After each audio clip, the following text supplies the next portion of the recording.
Isipin mo ito, isang gabi. Pauwi ka mula sa trabaho. Pagod at stress sa araw-araw na gastusin.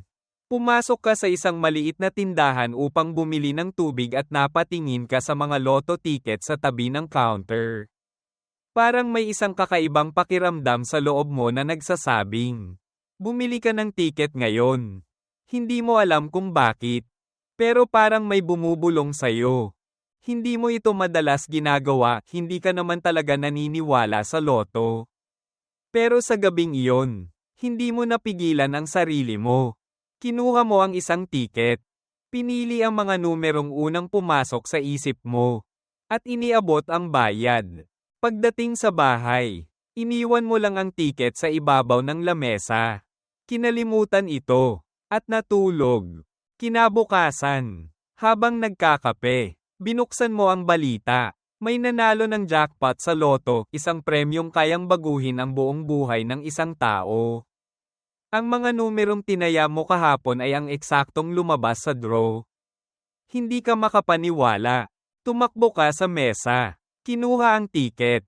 At sinuri itong mabuti. Ikaw ang nanalo. Ang isip mo ay biglang napuno ng iba't ibang emosyon, tuwa, saya, takot, at hindi makapaniwala. Ano ang gagawin mo sa pera? Ano ang magbabago sa buhay mo? Totoo ba ito? Ito ang uri ng kwentong maraming beses nang nangyari sa iba't ibang tao sa buong mundo. Hindi natin alam kung kailan darating ang ating swerte. Ngunit may mga pagkakataon na parang inilalagay tayo ng tadhana sa tamang lugar sa tamang oras. Ngunit paano kung ang mga bituin mismo ang nagsasabi na ang iyong swerte ay paparating na? Paano kung sabihin ko sa iyo na may 6 na zodiac signs na maaaring makaranas ng pambihirang swerte pagkatapos ng ika-19 ng Marso, 2025? Kung isa ka sa mga ito, maaaring ito na ang pagkakataong hinihintay mo upang baguhin ang iyong buhay. Sa artikulong ito, pag-uusapan natin ang mahiwagang koneksyon ng astrology at swerte. Kung bakit ang ika-19 ng Marso, 2025 ay isang espesyal na araw. At kung aling 6 na zodiac signs ang maaaring magtaglay ng pambihirang swerte. Higit pa riyan, tatalakayin din natin kung paano mo mapapalakas ang iyong tsansa upang maakit ang kasaganaan kahit ano pa ang iyong zodiac sign. Handa ka na ba? Samahan mo ako sa isang paglalakbay sa mundo ng kapalaran. Astrolohiya, at walang katulad na swerte. Pangunahing nilalaman ang misteryo ng astrolohiya at swerte sa loto. Ang koneksyon ng astrolohiya at swerte. Maraming tao ang naniniwala na ang ating kapalaran ay nakatala na sa mga bituin. Mula pa noong sinaunang panahon, ginagamit ng iba't ibang kultura ang astrology upang hulaan ang hinaharap. Tukuyin ang tamang panahon para sa mga mahahalagang desisyon. At hanapin ang kanilang landas sa buhay. Ngunit paano ito konektado sa swerte at pananalapi? Ayon sa mga astrologo, may mga tiyak na planetary alignments na maaaring magdala ng kasaganaan sa buhay ng isang tao. Ang ilan sa mga pinakamalalaking panalo sa lottery sa kasaysayan ay naganap sa mga panahong may makapangyarihang planetary movements. Lalo na kapag ang Jupiter, ang planeta ng swerte at kasaganaan, ay nasa isang magandang posisyon. At ngayong ika-19 ng Marso, 2025, magaganap ang isa sa mga bihirang planetary alignments na ito. Ayon sa mga eksperto sa astrology, ang Jupiter ay papasok sa isang posisyon na maaaring magdala ng napakalakas na enerhiya ng kayamanan at tagumpay sa 6 na piling zodiac signs. Kung isa ka sa kanila, maaaring ito na ang iyong pagkakataon upang makaranas ng di inaasahang biyaya sa pananalapi. Ika-19 ng Marso, 2025, ang astrological event na magpapabago ng lahat. Ano ba ang espesyal sa ika-19 ng Marso, 2025? Ayon sa mga astrologers, ito ay isang mahalagang petsa dahil sa posisyon ng Jupiter, Mercury, at iba pang celestial bodies na may malakas na koneksyon sa kayamanan at swerte. Jupiter ang planeta ng kasaganaan, swerte, at pagpapalago ng yaman, ay magiging nasa isang natatanging posisyon na magpapalakas ng financial opportunities. Mercury, ang planeta ng komunikasyon at transaksyon, ay magiging aktibo, na nangangahulugang maaaring magkaroon ng biglaang impormasyon o senyales na magtutulak sa isang tao na subukan ang kanilang swerte. Full moon at planetary alignments. Ayon sa mga eksperto, ang kombinasyon ng planetary alignment sa petsang ito ay maaaring magdala ng malalaking pagbabago sa buhay ng maraming tao. Sa madaling salita, ito ay isang pambihirang panahon na maaaring magbukas ng pinto ng swerte para sa ilan sa atin. Ang 6 na pinakamapalad na zodiac signs pagkatapos ng ika-19 ng Marso, 2025. Ayon sa mga astrologers, ito ang 6 na zodiac signs na may pinakamalakas na posibilidad na makaranas ng swerte sa pananalapi pagkatapos ng ika-19 ng Marso, 2025. Aries, ika-21 ng Marso hanggang ika-19 ng Abril, kilala bilang risk-taker at matapang sa pagharap sa bagong oportunidad. Ang kanilang kumpiyansa at determinasyon ay magdadala sa kanila sa hindi inaasahang panalo. Taurus, ika-20 ng Abril hanggang ika-20 ng Mayo, ang natural na magnito ng yaman. Madalas nilang naaakit ang kasaganaan sa pamamagitan ng tiyaga at tamang pagpaplano. Gemini, ika-21 ng Mayo hanggang ika-20 ng Hunyo, mabilis magdesisyon at may likas na intuwisyon. Malaki ang tsansa nilang makatagpo ng swerte sa tamang panahon. Leo, ika-23 ng Hulyo hanggang ika-22 ng Agosto, ang hari at reyna ng kasaganaan. Ang kanilang natural na charisma at optimismo ay maaaring magdala sa kanila ng biglaang kayamanan. Libra, ika-23 ng Setyembre hanggang ika-22 ng Oktubre, mahuhusay sa pag-aaral ng patterns at estratehiya. Kung susundin nila ang kanilang intuwisyon, maaari silang manalo ng malaking halaga. Capricorn, ika-22 ng Desyembre hanggang ika-19 ng Enero, matibay sa diskarte at may pangmatagalang pananaw sa pera. Kung sila ay magtitiwala sa kanilang kakayahan, maaaring dumating ang swerte. Pangwakas, paano mo maakit ang swerte kahit ano ang iyong zodiac sign? Marami sa atin ang nagtataka kung hindi ako kabilang sa 6 na signos na ito. Wala na ba akong pag-asa sa swerte?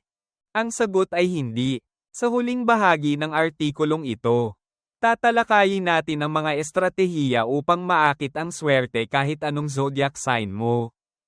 Kabilang ang Law of Attraction, Manifestation Techniques, Numerology, at Feng Shui tips para palakasin ang iyong pananalapi. Paano mo maakit ang swerte kahit ano ang iyong zodiac sign? Maaaring hindi ka kabilang sa 6 na pinakamapalad na zodiac signs ngayong 2025, pero hindi ito nangangahulugan na wala ka ng tsansa upang makamit ang swerte. Sa katunayan, maraming paraan upang maimpluwensyahan ang enerhiya sa iyong paligid upang mas maging positibo at maakit ang kasaganaan. Narito ang ilan sa pinakamabisang paraan upang mapalakas ang iyong swerte sa pananalapi. 1. Law of Attraction at Manifestation, ang kapangyarihan ng isip. Marahil ay narinig mo na ang tungkol sa Law of Attraction, batas ng pag-akit, isang konsepto na nagsasabing kung ano ang iniisip mo ng madalas. Iyon ang maakit mo sa iyong buhay. Kung lagi mong iniisip na mahirap ang buhay, malamang ay patuloy kang makakaranas ng kakulangan sa pera. Ngunit kung ikaw ay magpo-focus sa kasaganaan at paniniwala na ikaw ay may kakayahang yumaman, mas madali mong maakit ang mga oportunidad sa buhay. Paano ito gawin? Gumamit ng positive affirmations. Araw-araw, ulitin mo ang mga positibong pahayag tulad ng, "Ako ay isang magnito ng kasaganaan. Ang pera ay dumadaloy sa akin ng madali at madalas. Karapat-dapat ako sa kayamanan at swerte." Gumawa ng vision board. Magtala ng mga bagay na nais mong makamit, pwedeng bahay, kotse, negosyo, o isang malaking tseke na may halaga ng perang gusto mong matanggap. Ilagay ito sa isang board at tingnan araw-araw upang ma-program ang iyong isipan patungo sa kasaganaan. Gumamit ng act as if technique. Kumilos na parang mayroon ka ng tagumpay. Kung gusto mong maging milyonaryo, tanungin ang sarili, ano ang gagawin ng isang milyonaryo sa ganitong sitwasyon? Mas magiging malapit ka sa realidad na iyon. 2. Numerology at lucky numbers, may sikreto ba ang mga numero? Ayon sa numerology, may mga numero na nagdadala ng swerte sa bawat tao. Narito ang ilan sa mga numerong maaaring magdala ng swerte sa iyo. 8 itinuturing bilang numero ng kasaganaan sa Chinese numerology. 7 itinuturing na mystical at lucky number sa maraming kultura. 3, 6, 9 ayon kay Nikola Tesla. Ang mga numerong ito ay may espesyal na cosmic power na konektado sa enerhiya at kasaganaan. Angel numbers, kung madalas mong nakikita ang 111, 222, 888, maaaring ito ay senyales ng paparating na swerte. Tip, kung mahilig kang tumaya sa loto o sweepstakes, subukan gamitin ang mga numerong ito bilang bahagi ng iyong kombinasyon. 3. Feng Shui tips para sa yaman at swerte. Ayon sa Feng Shui, ang tamang pag-aayos ng iyong tahanan at espasyo ay maaaring makatulong sa pagdaloy ng positibong enerhiya at kasaganaan. Narito ang ilang mabisang Feng Shui tips. Panatilihing malinis at maayos ang iyong bahay. Ang kalat ay humaharang sa daloy ng positibong enerhiya. Siguraduhing malinis at maaliwalas ang iyong tahanan upang maakit ang swerte. Maglagay ng lucky symbols. Money plant o lucky bamboo, pinaniniwala ang nagdadala ng kayamanan. Gold coins o Chinese coins, ilagay ito sa iyong pataka o sa lugar ng negosyo upang dumaloy ang pera. Wealth bowl, isang maliit na mangkok na may lamang mga barya, kristal, at iba pang simbolo ng kayamanan. Ayusin ang iyong pataka at bag. Ang iyong pataka ay dapat maayos at hindi luma o punit. Piliin ang kulay pula, itim, o berde upang makaakit ng swerte. Lagyan ng asin ang sulok ng iyong bahay. Ang asin ay sumisipsip ng negatibong enerhiya. Maglagay ng kaunting asin sa isang maliit na lalagyan sa 4 na sulok ng bahay upang protektahan ito mula sa malas. 4. Mga tunay na kwento ng swerte at inspirasyon. Maraming tao ang nakaranas ng biglaang swerte sa buhay, at ilan sa kanila ay gumamit ng mga prinsipyong nabanggit sa itaas. Kwento ni Cynthia Stafford. Isang babaeng mula sa US ang nanalo ng $112 milyon sa lottery matapos niyang gumamit ng manifestation techniques. Ayon sa kanya, isinulat niya ang eksaktong halagang gusto niyang mapanalunan at inisip ito araw-araw, at ito nga ang kanyang nakuha. Kwento ng isang Pilipinong OFW. Isang OFW sa Middle East ang madalas gumamit ng lucky numbers sa loto. Isang araw, ginamit niya ang numerong 8, 7, at 3, at nanalo siya ng higit 100 na milyong piso. Ang mga kwentong ito ay patunay na ang swerte ay maaaring dumating sa sinuman, ngunit mas mainam kung handa tayo at may tamang mindset. Conclusion, ang iyong landas patungo sa swerte at kasaganaan. Sa kabuuan ng artikulong ito, natutunan natin na ang swerte ay hindi lamang isang bagay na kusang dumarating, ito ay isang enerhiya na maaari nating akitin, palakasin, at i-maximize sa ating buhay. Kahit anong zodiac sign mo, maaari mong gamitin ang iba't ibang diskarte upang mapabuti ang iyong kapalaran. Mapapinansyal man ito, sa trabaho, negosyo, o personal na buhay. Narito ang buod ng mahahalagang aral na dapat mong tandaan. Ang law of attraction at manifestation ay makapangyarihan kung ano ang iniisip mo. Iyon ang mas malamang na mangyari. Maging positibo at maniwala sa iyong kakayahang umunlad. Ang numerology at lucky numbers ay maaaring maging gabay sa pagpapalakas ng swerte. Ang mga numerong tulad ng 8, 7, at 3 ay madalas na konektado sa kasaganaan. Ang feng shui at tamang enerhiya sa iyong kapaligiran ay may malaking epekto sa iyong tagumpay. Ang maayos na tahanan, tamang kulay ng pataka, at paggamit ng lucky charms ay maaaring makatulong sa pagdaloy ng positibong enerhiya. Ang mga tunay na kwento ng swerte ay patunay na anumang tao, anuman ang estado sa buhay, ay maaaring makaranas ng biglaang pag-angat. Ang sikreto, pagsasanay ng tamang mindset, pagiging bukas sa oportunidad, at pagsisikap. Ano ang susunod na hakbang mo? Ngayong alam mo na ang mga sikreto ng swerte. Ikaw na mismo ang may kontrol sa iyong kapalaran. Huwag mo lang itong hintayin, gawin mo ang nararapat upang maakit ito. Simulan ang araw mo ng may positibong pananaw. Gumamit ng mga diskarte na napag-usapan natin. Manatiling bukas sa mga oportunidad na maaaring dumating. Ang hinaharap mo ay nasa iyong mga kamay.